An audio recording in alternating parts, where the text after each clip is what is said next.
Ողջունում եմ Տիկին Կարապետյան, շնորհակալություն այս հնարավորության համար։ Ես էլ եմ շատ շնորհակալ հրավերի համար, ես վաղուց սպասում եմ, ես կարոտել էի գալային, ես վաղուց սպասում եմ, բարի վերադարձ։ Շնորհակալ եմ Տիկին Կարապետյան, առաջին հարցս թերևս հետևյալն է. մենք մեր ազատությունները շատ դժվարությամբ ենք նվաճել անկախ Հայաստանի պատմության ընթացքում։ Հիմա ինձ հետևյալ հարցն է հուզում, թե այս զրկանքների գնով նվաճված ազատությունները ո՞նց ենք այսպես հեշտությամբ զիջում։ Շատ ճիշտ եք ասում, որովհետև ես ինքս անընդհատ նշում եմ, որ մենք այն սերունդն ենք, ավակ սերունդը մի քիչ ավելի, որոնք շատ դժվար ճանապարհ են անցել, անկախության, այն ինչ որ ընդունված ասել մութ ու ցուրտ տարիներ, մարդիկ ովքեր այդ տարիներին երեխաներ են ունեցել, իրանք գիտեն թե ինչ չարչարանք են քաշել, մենք որ ուսանող էինք այդ տարիներին ինչ դժվարություն էինք անցել, հա, հետո պայքարը, փողոցային պայքարը, սարերում, ձորերում, չգիտեմ, հանքերի դեմ, մեր յուրաքանչյուր քաղբանտարկյալ իրավունքների համար պայքարը, ու այդ ամեն ինչը գալիս են ինչ որ մարդիկ ու որոշում են, որ կարելի է զրոյականացնել, որ կարելի է փոխել ճանապարհը, գեղեցիկ փաթեթավորել, անունը դնել ժողովրդավարության ամրապնդում կամ արևմտյան արժեքների ներմուծում, ավելի խորքային ներմուծում, բայց տակը իրականում դա բառացիորեն խոսքը դիկտատորայի մասին է։ Ես հասկանում եմ, որ շատ-շատերը իմ գործընկերներից կամ իմ նախկին, այսպես ասած, պայքարող մարդկանցից ում կողքը ես կանգնել եմ, այս մարդիկ հոգնել են, գուցե եւ հոգնել են։ Դա, գիտեք, 30 տարի նույն բանը անելը մի քիչ դժվար process է, դա հեշտ է թվում, բայց իսկապես մենք ունեցել ենք շատ լուրջ խնդիրներ։ Ոստիկանությունում հայտնվելուց մինչև աշխատանքից զրկվելը, բանտարկվել ու մնացած բռնությունը, ծեծը, չբացահայտված, չպատժված հանցագործներ ու մնացած ամեն ինչը։ Բայց ես կարծում եմ, որ գալիս է ինչ-որ մի պահ, որից հետո այդ բանն է, հա, точка невозврата ասում են, անդառնալության կետն է գալի, որից հետո դու այլ ուղակի զիջելու տեղ չունես։ Դու ուղակի այդ զիջելու հնարավորությունն էլ չունես, որովհետև դրա հաջորդ քայլը պետականության կորուստն է։ Որովհետև ես ինքս պատրաստ չեմ ապրել դիկտատուրայի պայմաններում։ Ես պատրաստ չեմ զիջել իմ պետականությունը, հետեւաբար իմ ամբողջ կռիվը այդ թվում նաև քաղաքականության մեջ մտնելու տրամաբանությունը հետևյալի մեջ էր, որ այն գործիքակազմը, որը ես ունեի պայքարելու համար որպես իրավապաշտպան, դա բավարար չի։ Ես չեմ դադարում լինել իրավապաշտպան, որովհետև դա հոգեվիճակ է, դա պաշտոն չի, դա մասնագիտություն չի, դա հոգեվիճակ է։ Եվ այն ինչի համար ես պայքարել եմ այս երկար տարիների ընթացքում, ուղղակի ուրիշ գործիքակազմ է պահանջում, քաղաքական գործիքակազմ է պահանջում, եւ ես անկեղծորեն ակնկալում եմ, որ այն մարդիկ, ովքեր կյանք են դրել, կռիվ են դրել, պայքար են դրել այս 30 տարիների ընթացքում, կհասկանան, որ ուղղակի չի կարելի նստել տանը ու տենց բան կա, բառ կա, ասում է դարդլամիշ լինել, չի լինի, տենց չի լինում։ Վերջի զարկի ժամանակն է եկել ու մենք կարող ենք այդ զարկը տալ, ամբողջությամբ կարող ենք։ Տիկին Կարապետյան, իսկ ինչով եք պայմանավորում ՀԿ սեկտորը այսօր ՀԿ սեկտորն էլ այսպես տարանջատված է, այսինքն շատ փոքր հատվածից մենք լսում ենք արձագանք, բայց գերակշիռ հատվածը, որը ժամանակին կարող էր անգամ թեթև ինչ որ միջադեպերի ժամանակ շատ ինտենսիվ, շատ ակտիվ աշխատելով միջազգային կազմակերպությունների, միջազգային կառույցների հետ շատ ինտենսիվ արձագանքել, այսօր չունենք մենք այդ նույն արձագանքը։ Շատ պարզ բացատրություն ունի։ Մենք 18 թվականից հետո բոլորը գիտեն, մի մասը ՀԿ սեկտորից գնաց դարձավ իշխանություն եւ իրանց համար ոնց որ պարզվեց այդ իրավունքներ, այն ինչի մասին մենք խոսում ենք, ինչի համար պայքարում ենք, պարզվեց, որ երբ որ դու ես իշխանություն, դրա մասին այդքան էլ կոմֆորտ չի խոսալը եւ դա կյանքի կոչել իրանց համար այդքան էլ կոմֆորտ չէր, անմիջապես տեղավորվեցին իշխանության գրկում։ Մյուս մասը խնդիր ուներ, ավելի բարձր դասեց իրանց անձնական, ընկերական հարաբերությունները, մտերիմ հարաբերությունները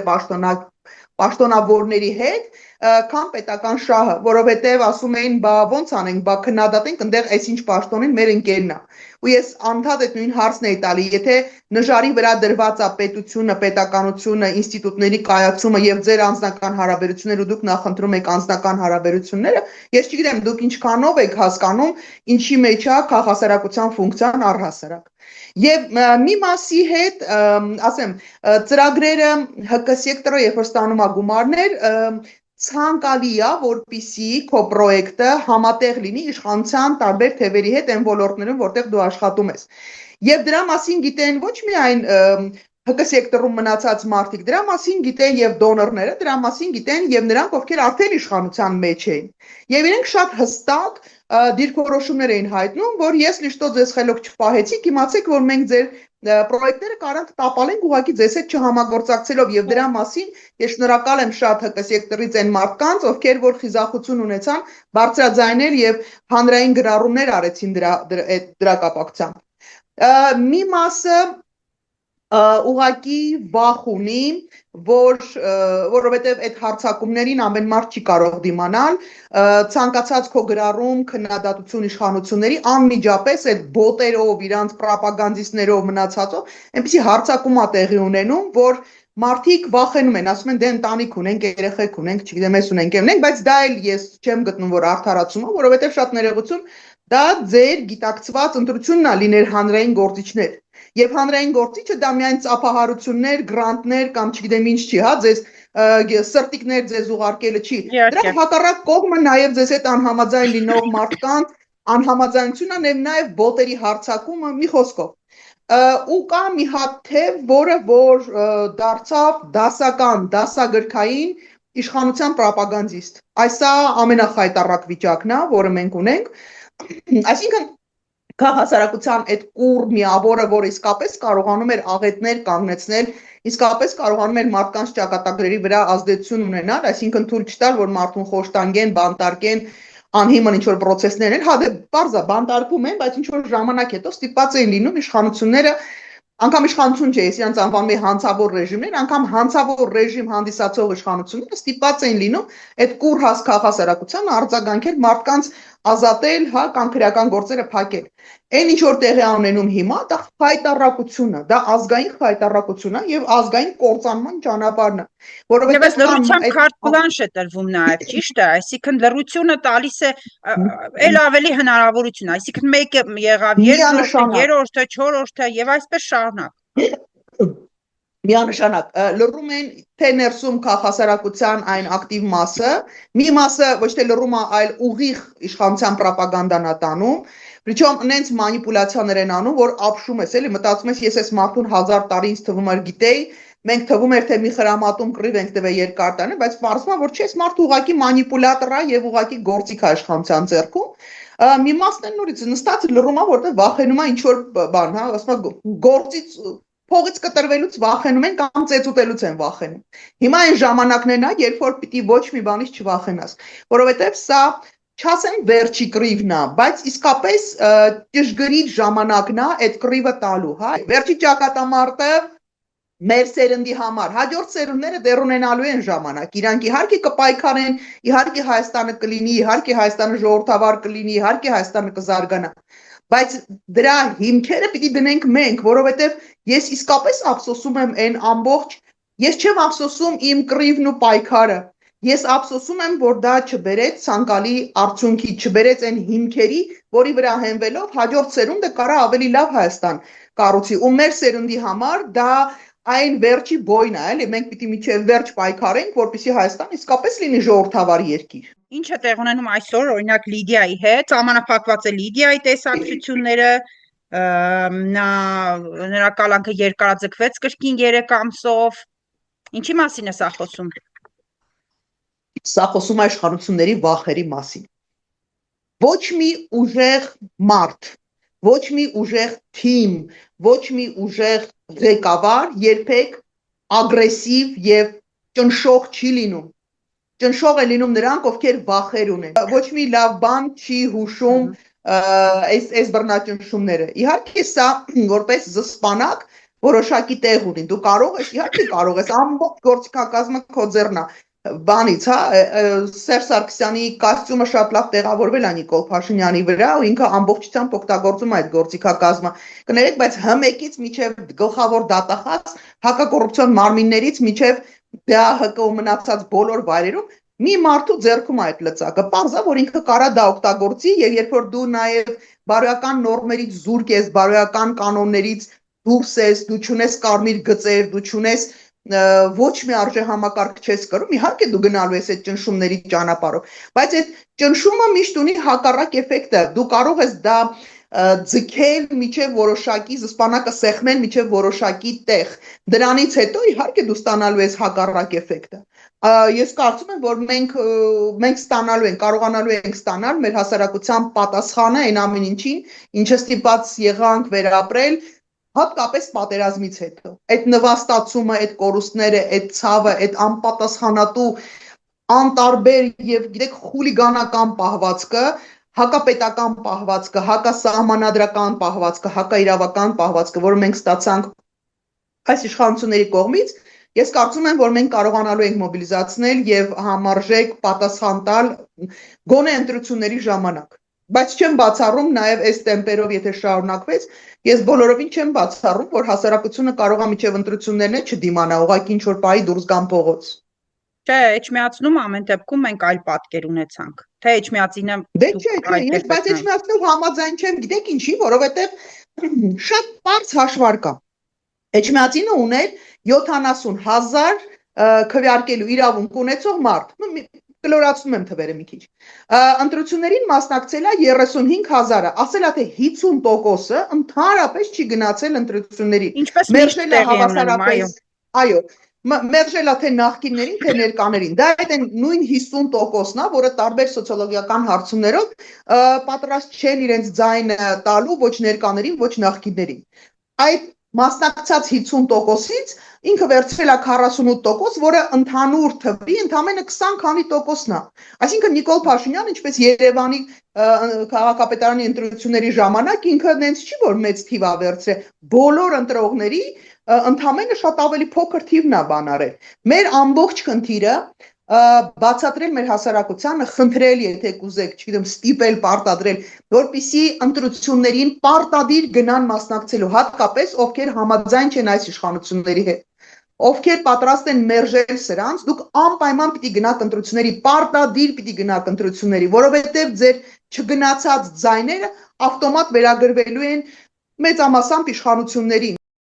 Իր շահերը սպասարկող այդ մի շարք կուսակցությունները ուղղակի իրանց չտակ ձեր ձայները։ Մնացածը նորմալ է, ում գնացեք ում ուզում եք տվեք։ Ես ժողովրդավարության կողմնակից եմ։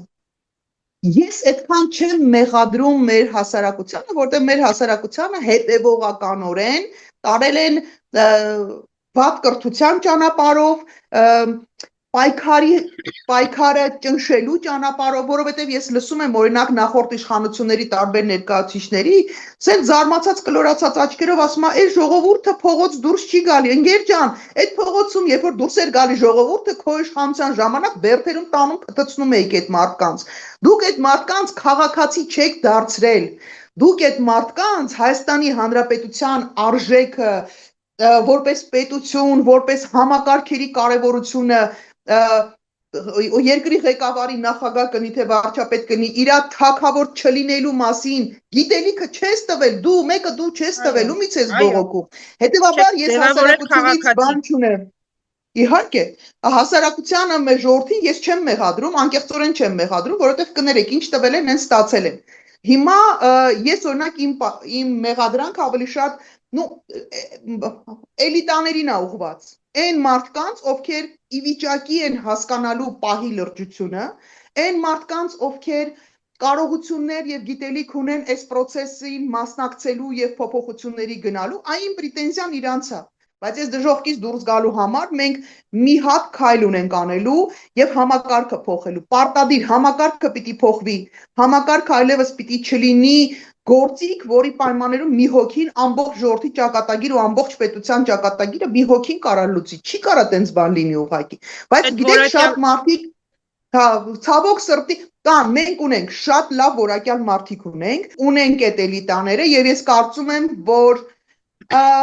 մարդիկ զգում են պատասխանատվության աստիճանը։ Գոնե մենք արդեն ունեցել հանդիպելու շատ իրարից շատ տարբեր հայացքներ ունեցող մարդկանց հետ, բայց իսկապես դու զգում ես այդ մարդկանց գիտակցության աստիճանը։ Ես անկեղծորեն հույս ունեմ, որ մենք կարողանալու ենք հասարակությանը, նաև ինչու է հասարակությունը չի կարողանում ընտրել, ճիշտ ընտրել, որովհետև եկեք ազնիվ լինենք, էլի մեր հասարակությանը իրական ընդդիմություն որպես այդպեսին, կարելի ասել գրեթե առաջարկ չի արվել, էլի։ Առանձին գուցե բացառություններով, լավ, հատուկենտ բացառություններով։ Մնացածը կներեք, իլի ամեն անգամ այս ժողովուրդը գնացել է մեկին ձայն ա տվել, եկել են օրվա իշխանությունների ձեռքը սեղմել են, մի հատ պաշտոն են ստացել ու իրանց ընդդիմադիր լինելու մասին մոռացել են։ Իրանց բարեկամներին, հարազատներին տարբեր տեղեր պաշտոնների են նշանակել ու իրանք մոռացել են, որ իրանք ընդդիմադիր են։ Այս սա էլ է խնդիր, որ հասարակությունը կորցրել է իր վստահությունը։ Մենք պարտավոր ենք վաստակել այ միջև ընթացիկ կամ արտահերտ ընտրությունները մենք պարտավոր ենք վաստակել, վերականգնել հասարակության ժողովրդի վստահությունը, դա ծայրահեղ ծանր process է, որովհետև դու զուգահեռաբար հազար հատ գործ ես անում, բայց այլընտրանք չկա։ Եվ սա իդեպ ասեմ, որ ամենածանր ժամանակները նաև ճիշտ ժամանակներն են խորքային փոփոխությունների գնալու, որովհետև կիսա գոլ, կիսա տենց տակ իրավիճակում դու վախենում ես կորցնել անգամ այն փոքր կոմֆորտը, որը դու ունես։ Հիմա մենք 0 կոմֆորտ ունենք, 0։ Մենք ավիրված ենք, մենք կազմաքանդված ենք եւ կազմաքանդումը գիտակցված հետեւողական շարունակություն է ունենում տարբեր ուղղություններով, սկսած մեր հոգեվոր կազմաքանդումից, վերջացրած բարոյական կազմաքանդումով, չգիտեմ, բոլոր ոլորտները տանում են կազմաքանդման։ Հետևաբար հիմա մենք սենց թենեն 0-ից ենք կառուցելու։ Ինչ սկսենք կառուցել, 0-ից ենք կառուցելու, եւ սա նշանակում է, որ սա լավագույն ժամանակն է, որպեսզի մենք կարողանանք ճիշտ հիմքերի վրա դնել մեր պետականությունը, թե հետո դրանից հետո ով ինչ քվեք ստանա, ժողովուրդը ում կվստահի, որ թիմին կվստահի, Աստված սիրեք, եկեք այդ ձեր պրոյեկտները իրականացրեք։ Իշխանությունները կառավարող քաղաքական ուժը շահագրգիռ է լինելու կրկին նախկին ներկա դիսկուրսը